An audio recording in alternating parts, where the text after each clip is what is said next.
Hello दोस्तों, तो कैसे हैं आप लोग। मैं शमसरिजा शमसे स्टूडियो पर आपका स्वागत करता हूं। तो आज मेरा चैप्टर है क्लास 10th का भौतिक विज्ञान। तो चलिए दोस्तों शुरू करते हैं। भौतिक विज्ञान शुरू करने से पहले उसके बारे में जान लेते हैं। उसको पैदा करने वाला कौन है, उसको पालने पोसने वाला कौन है, वो है क्या। तो दोस्तों मैं बढ़ता हूँ इसकी ओर।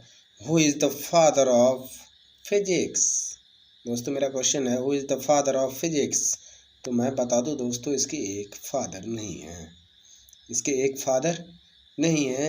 हाँ, कुछ लोग कहते हैं इसके फादर गैलीलियो गैलीली है। मैं मानता हूँ आप सही हैं, लेकिन मेरे प्यारो वो मॉडर्न फिजिक्स के फादर हैं। कौन है? मॉडर्न फिजिक्स के फादर हैं। देखिए दोस्तों, फिजिक्स को बनाने में कईयों के हाथ हैं। तो मैं कईयों का यहाँ पर चित्र के साथ उसका नाम दे चुका हूँ दोस्तों। निकोलस कैपर्स हो गया, जोसेफ हो गया, अल्बर्ट आइंस्टाइन हो गया, स्टीफन हॉकिंग हो गया, एस न्यूटन हो गया, स्टॉल हो गया। बहुत सारे हैं दोस्तों, मैं कितना का नाम लूँ। लेकिन मैं बढ़ता हूँ। अभी आप कहीं भी पूछेंगे हु इज़ द फादर, तो चलिए मॉडर्न फिजिक्स से हम फादर इसी को मानते हैं। तो चलिए इसके बारे में जान लेते हैं दोस्तों। ये आप उसका तस्वीर देख सकते हैं दोस्तों, ये गैलीलियो गैलीली है। तो दोस्तों ये 15 फरवरी 1564 ईस्वी को पैसा इटली में जन्म लिए, और ये जो मरे 8 जनवरी 1662 में इटली में ही मरे। दोस्तों मैं एक चीज़ बहुत ही रोचक तथ्य बता दूं इसके बारे में, कि इसके नाम का एक मूवी बना है जो कि 2019 में लॉन्च किया गया था।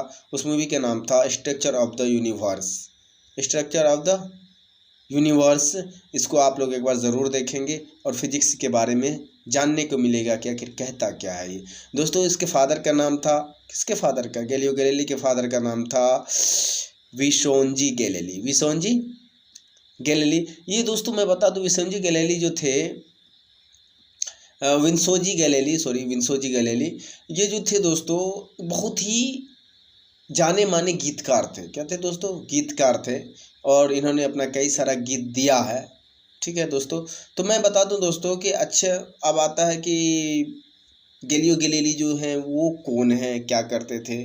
और दोस्तों और एक बहुत ही रोचक तथ्य बता दूं कि गैलीलियो गैलीली जो है ना दोस्तों, वो किसका दूरबीन का आविष्कार किया था दोस्तों? किसका दूरबीन आविष्कार किया था? दूरबीन का आविष्कार किया था। मैं इसके सफ़र के बारे में सुनाना चाहूँगा दोस्तों थोड़ा सा, कि गैलीलियो गैलीली ने 1609 ईस्वी में लिप्सो लिप्सो एक यंत्र था। लिप्सो के काम के बारे में सुनने के बाद, उसके बारे में सुना उन्होंने, खगोलीय उद्देश्य के लिए, यानी खगोलीय उद्देश्य के लिए टेलीस्कोप का उपयोग करने वाला पहला व्यक्ति था। कौन दोस्तों? मैं बता दूं, गैलीलियो गैलीली। कौन? गैलीलियो गैलीली पहला व्यक्ति था। उन्होंने लिप्सो के डिज़ाइन में सुधार किया, और 1610 ईस्वी में अपनी दूरबीन का उपयोग करते हुए उसने, है ना, उन्होंने बृहस्पति ग्रह जो है उनके 4 सबसे बड़े चंद्रमाओं का पता लगाया। एक का नाम है दोस्तों, मैं नाम बता दूं, एक का नाम है लू, दूसरे का नाम है मेनीमेड, दूसरे का नाम है कैलिस्टो, और चौथे का नाम है दोस्तों यूरोपा। इन चारों चंद्रमाओं का क्या किया? खोज किया। इसमें किसने किया? गैलीलियो ने। वो अपने पहले दूरबीन से दोस्तों 1610 में बनाए थे वो दूरबीन, और उसमें उन्होंने उसका खोज किया। तो बढ़ते हैं दोस्तों कि मेरा भौतिक विज्ञान क्या है। तो दोस्तों भौतिक विज्ञान प्राकृतिक विज्ञान की एक विशाल शाखा है। भौतिक को परिभाषित करना कठिन है। कुछ विद्वानों के मतानुसार यह ऊर्जा विषय विज्ञान, और इनमें से ऊर्जा के रूपांतरण तथा उसे द्रव्य संबंधों की विवेचना की जाती है। इसके द्वारा प्राकृतिक जगत और उसकी आंतरिक क्रियाओं का अध्ययन किया जाता है। दोस्तों इसी के साथ हुआ हम लोग का जो फिजिक्स का टॉपिक था दोस्तों, बहुत ही इंपॉर्टेंट टॉपिक था। आप लोग अच्छा किए इसको पूरा देखें और देखें इसको। तो दोस्तों आप बढ़ते हैं क्वेश्चन आंसर की ओर दोस्तों। तो क्वेश्चन आंसर है दोस्तों, हम लोग का पहला चैप्टर है दोस्तों प्रकाश तथा अपवर्तनांक। प्रकाश तथा अपवर्तनांक है। तो दोस्तों मैं बता दूं कि ये जो है दोस्तों, हम लोग का पहला क्वेश्चन है, अवतल दर्पण के मुख्य फोकस को परिभाषित कीजिए। अवतल दर्पण के मुख्य फोकस को परिभाषित कीजिए। तो दोस्तों अवतल दर्पण का मुख्य फोकस जो, उसके बारे में सुनिएगा दोस्तों। अवतल दर्पण का मुख्य फोकस अवतल दर्पण के मुख्य अक्ष पर स्थित है। क्या?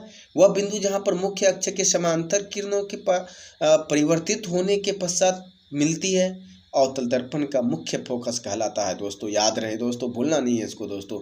एक खगोलीय दर्पण की वक्रता त्रिज्या 20 सेंटीमीटर है। इसकी फोकस दूरी क्या होगी दोस्तों? ये दोस्तों 14 में पूछा गया, 16 में पूछा गया, 17 में पूछा गया, 18 में पूछा गया दोस्तों। तो इसको ज़रूर याद कर लीजिएगा दोस्तों। हल हम जानते हैं कि R बराबर 2F होता है, F बराबर R2 होता है, दिया गया है, दिया हुआ है दोस्तों। देखिए दोस्तों, मैं 202 है ना, R बराबर 202 दिया गया है और फोकस होगा हम लोग का 10 सेंटीमीटर दोस्तों। तो इसी के साथ मैं बढ़ता हूँ और आगे। तो अतः खगोलीय दर्पण की फोकस दूरी होगी 10 सेंटीमीटर। मैं सॉल्व करते हैं दोस्तों। इसको देखें, उत्तल दर्पण का नाम बताइए जिसमें बिंब के सीधा तथा आवर्धित प्रतिबिंब बना सके। अवतल दर्पण बिंब सीधा तथा आवर्तित प्रतिबिंब बनाता है दोस्तों।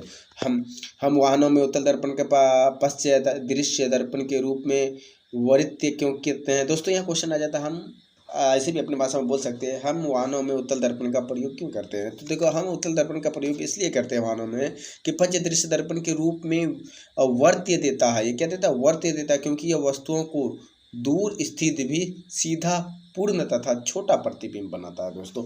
इसी तरह अनुच्छेद 10.2.3 का आ गया दोस्तों। तो प्रश्न, उत्तल दर्पण की फोकस दूरी ज्ञात कीजिए जिसकी वक्रता त्रिज्या 32 सेंटीमीटर हो। तो अभी जस्ट पहले भी कहते हो दोस्तों, इसको देख सकते हैं, हम दिया हुआ है दोस्तों वो कुछ, तो आप उसको देख लेंगे और आगे बढ़ते हैं। कोई अवतल दर्पण अपने से 10 सेंटीमीटर दूरी किसी भी प्रतिबिंब सीधा गुना अवधित बड़ा वास्तविक प्रतिबिंब बनाता है। प्रतिबिंब दर्पण की दूरी पर है ना। तो हल दिया हुआ है दोस्तों, आप देख सकते हैं इसको। इसी तरह बढ़ते हैं दोस्तों। अनुच्छेद 10.3.1 पर आधारित है। प्रश्न, वायु में गमन करती प्रकाश की एक किरण जल में तिरछी प्रवेश करती है, क्या प्रकाश किरण अभिलंब की ओर झुकेगी अथवा अभिलंब से दूर हटेगी? बताइए क्यों? तो यदि वायु में गमन करती प्रकाश एक ही किरण जल में तिरछी प्रवेश करती है तो यह अभिलंब की ओर झुकेगी, क्योंकि जल में प्रवेश करने पर इसका वेग कम हो जाता है दोस्तों। इसी तरह दूसरा क्वेश्चन है, वायु में 1.50 अपवर्तनांक की कांच की प्लेट में प्रवेश करता है। कांच में प्रकाश का चाल कितना है? निर्वात में प्रकाश का चाल कितना है? तो दिया हुआ दोस्तों, सोल्व में भी क्या हुआ है, आप देख सकते हैं इसको। आगे बढ़ते हैं। इसी के साथ दोस्तों सारणी 10.3 में दिया हुआ है वो कि अधिकतम प्रकाशित घनत्व के माध्यम को ज्ञात कीजिए और न्यूनतम प्रकाश घनत्व के माध्यम को भी ज्ञात कीजिए। दोस्तों मैं बता दूं तो अधिकतम प्रकाश घनत्व माध्यमिक हीरा, जबकि न्यूनतम प्रकाश घनत्व माध्यमिक वायु है दोस्तों। इसी तरह मेरा चौथा क्वेश्चन है, आपको केरोसिन, तारपीन का तेल तथा जल दिया गया है, इनमें से किसमें से प्रकाश सबसे अधिक तीव्र गति से चलता है? सारणी 10.3 में दिखाया गया दोस्तों। प्रकाश में जल सबसे अधिक तीव्र गति से चलेगा क्योंकि इसका अपवर्तनांक केरोसिन तथा तारपीन के तेल से कम होता है। हीरे का अपवर्तनांक 2.42 है, तो इसका अपवर्तनांक क्या अभिप्राय है? पर देखिए दोस्तों, प्रश्न में उल्लेखित कथन का अभिप्राय यह है कि हीरे का प्रकाशित घनत्व बहुत ही अधिक है, जिसके कारण प्रकाश की चाल इनमें बहुत धीमी हो जाती है। निर्वात में प्रकाश की चाल 1 गुनी होती है दोस्तों।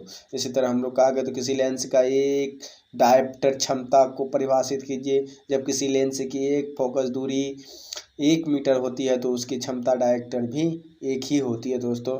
कोई उत्तर लेंस से देख सकते हैं उसको दोस्तों, मैं सॉल्व कर दिया हूँ, क्वेश्चन नहीं पढ़ूंगा, लंबा हो जाएगा दोस्तों, आप पढ़ लेंगे और इसको देख लेंगे। आगे बढ़ते हैं इसी के साथ। ये भी क्वेश्चन है, प्रश्न है 3 नंबर का, 2 मीटर फोकस दूरी वाले किसी अवतल लेंस की क्षमता ज्ञात कीजिए। 2018 में पूछा गया दोस्तों, आप इसको देख लेंगे एक बार जरूर। निम्न में से कौन सा पदार्थ लेंस बनाने के लिए प्रयुक्त किया जाता है? तो दोस्तों याद रहे, मिट्टी। और मेरा दूसरा क्वेश्चन है दोस्तों, किसी बिंब का अवतल दर्पण द्वारा बना प्रतिबिंब आभासी, सीधा तथा बिंब से बड़ा पाया गया वस्तु का स्थिति कहाँ होनी चाहिए? देखिए दोस्तों, दर्पण के ध्रुव तथा मुख्य फोकस के बीच होना चाहिए। किसी बिंब की वास्तविक तथा समान साइज का प्रतिबिंब प्राप्त करने के लिए बिंब को उत्तल लेंस के सामने कहाँ रखें? फोकस दूरी की 2 गुनी दूरी पर दोस्तों। इसी तरह हम लोग का चौथा क्वेश्चन है, वो किसी गोलीय दर्पण तथा किसी पतले गोलीय लेंस दोनों की फोकस दूरी 15 सेंटीमीटर है। दर्पण तथा लेंस संभव है तो दोनों अवतल, दोनों अवतल। दोस्तों याद रहे, किसी दर्पण से आप चाहे कितनी ही दूरी पर खड़े हो, आपका प्रतिबिंब सदैव सीधा प्रतीत होता है। संभवतः दर्पण है, वो कौन दर्पण है दोस्तों? या तो समतल अथवा उत्तल, ये दोनों में कोई भी हो सकता है दोस्तों। किसी शब्दकोश डिक्शनरी में पाए गए छोटे अक्षरों में पढ़ते समय समय अपने निम्न में से कौन सा लेंस पसंद करेंगे? दोस्तों याद रहे कि हम लोग पसंद करेंगे 50 सेंटीमीटर फोकस दूरी का अवतल लेंस।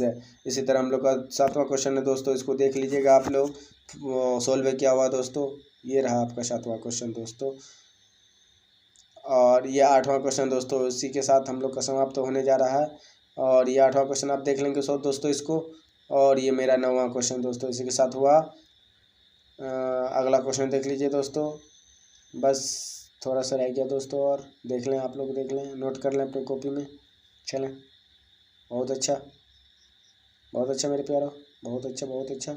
आप स्क्रीनशॉट भी ले सकते हैं दोस्तों, इसमें कोई दिक्कत। अगर इसका PDF चाहिए तो दोस्तों आप मुझे मेरे व्हाट्सएप नंबर पर मैसेज कर सकते हैं, मैं आपको एकदम फ्री में PDF प्रोवाइड करवा दूंगा दोस्तों। तो इसी के साथ हुआ समाप्त। चैनल को लाइक, सब्सक्राइब, कमेंट करना ना भूलें दोस्तों, और हाँ, अपने दोस्तों को साझा करना ना भूलें। Good bye.